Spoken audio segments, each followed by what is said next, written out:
Grandes genios e inventos de la humanidad. ¿Qué pasaría si pudiera perseguir la luz y finalmente consiguiera adelantarla? Esa pregunta se la hizo un joven de 17 años en su último año de secundaria. Años después, desarrollaría ese pensamiento y no solo revolucionaría nuestro concepto del espacio y el tiempo, sino que cambiaría de forma decisiva el de todo nuestro universo. Albert Einstein. E igual a mc al cuadrado. Albert Einstein nació el 14 de marzo de 1879 en Ulm, Alemania.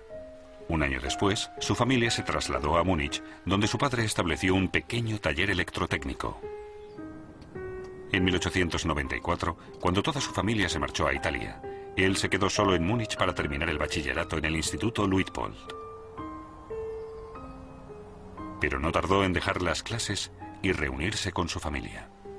En 1895, Einstein retomó sus estudios en Suiza. 3 años después terminó la carrera de física en la Escuela Politécnica Federal de Zúrich. Tras una larga temporada sin encontrar trabajo, a principios del año 1902, consigue finalmente un puesto de técnico asistente en la Oficina Federal de Patentes de Berna. Ese trabajo le permite, de forma paralela, analizar numerosas cuestiones teóricas sobre física. No pasó mucho tiempo hasta que se reconociera el talento de Einstein.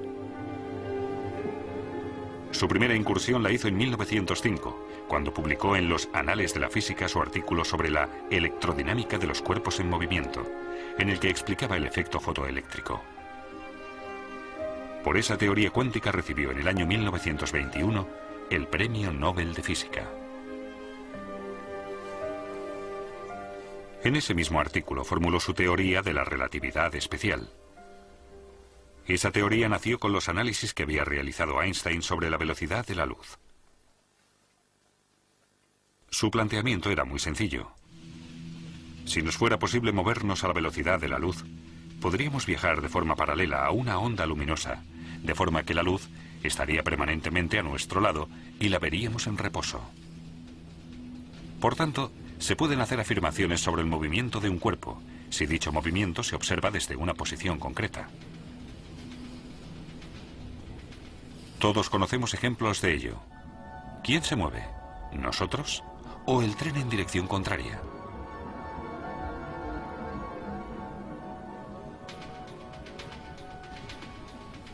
Algo parecido pasa cuando un coche circula, de forma paralela, a la misma velocidad que un tren. Desde el tren, el coche parece estar parado. Según la posición, se percibe bien el movimiento o no.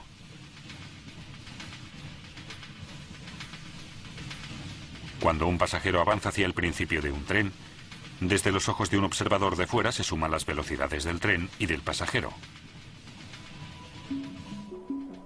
Si 2 personas van a la misma velocidad y una sube a una cinta transportadora, se suman las velocidades de la persona y la cinta transportadora.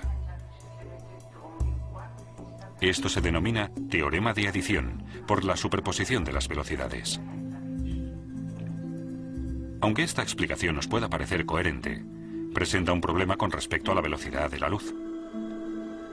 La luz tiene siempre la misma velocidad, 300.000 kilómetros por segundo. No se le puede ni sumar ni restar nada, independientemente del lugar de donde proceda la luz. La prueba de esta constante de la velocidad de la luz la lograron en 1887 los físicos Albert Michelson y Edgar Morley. Mostraron con un experimento práctico que la luz siempre tiene la misma velocidad. Esto llevó a Einstein a pensar que la velocidad de la luz no podía variar independientemente del observador o del punto desde el que se observara. La constante de la velocidad de la luz no solo cambió nuestra concepción de la velocidad en sí, sino también la del espacio y el tiempo. Se derrumba la idea de que solo existe un tiempo único y absoluto para todos los sucesos, pues el tiempo depende del observador y de la velocidad a la que éste se mueve.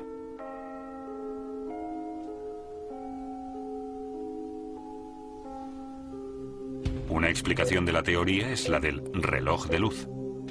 Un reloj de luz consta de 2 espejos situados uno enfrente del otro. Una partícula de luz, denominada fotón, se mueve de un espejo al otro a la velocidad de la luz. Cuando el fotón choca con el espejo, recibe un impulso, gracias al que podemos medir el tiempo.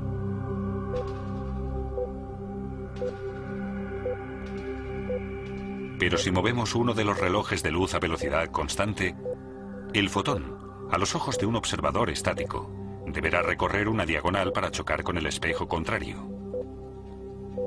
Como el recorrido es más largo, el fotón ya no puede alcanzar la velocidad de la luz y choca más tarde con el espejo.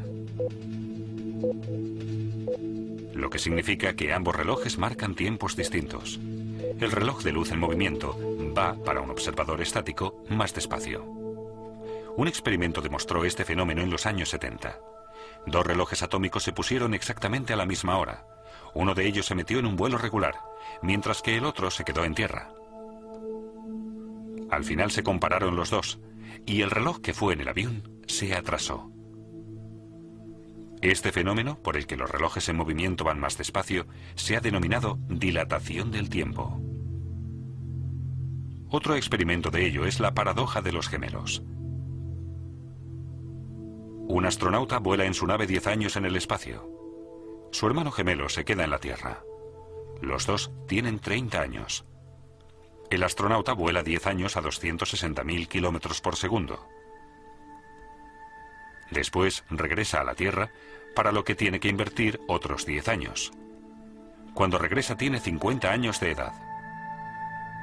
Sin embargo, al llegar comprueba que su hermano ha envejecido un total de 40 años y en la fecha de su regreso ha cumplido ya 70 años. Pero los viajes a la velocidad de la luz no son una fuente de juventud. Cuando el astronauta regresa a la Tierra, comprueba que ha envejecido a la mitad de velocidad, pero durante su viaje también ha vivido la mitad. Ha comido, bebido, pensado y dormido la mitad. En 1959 se demostró, mediante un experimento sobre la aceleración de las partículas realizado con muones en el Centro Europeo de Investigación Nuclear en Suiza, que esos sucesos no solo se dan en un ámbito científico, sino en la vida real. Los muones son partículas de la familia de los electrones. La particularidad que tienen es su corta vida. Solo 10 microsegundos después de formarse se vuelven a dividir. El experimento demostró que si los muones se aceleraban hasta casi la velocidad de la luz, viven 3 veces más. Con la aceleración, su reloj interno se ralentiza realmente con respecto a los muones estáticos.